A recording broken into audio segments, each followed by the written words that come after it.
Hey guys, so I want to talk a little bit today about anxiety. I think anxiety is something that everyone has, but I feel like those with us that are neurodivergent, I feel like we have anxiety that is like ultra anxiety. I was actually listening to the Mel Robbins podcast and she described it as being hyper anxiety.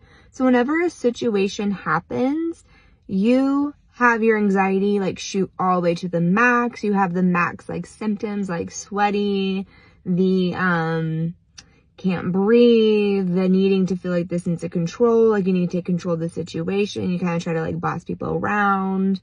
And it just made me kind of reflect because I feel like I have that same type of anxiety where if my anxiety is triggered, I go all the way to the max and start to spiral. Whereas my husband, as well as Mel's husband, so I think it's kind of proof that like opposites attract.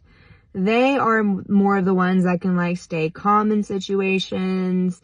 They can think things through, and sometimes there's even something called hypo anxiety. I don't know if that's technically the term, but I think it's technically called hypoarousal. So instead of having the fight or flight, you're more of the freeze, to where you kind of like dissociate because you are anxious.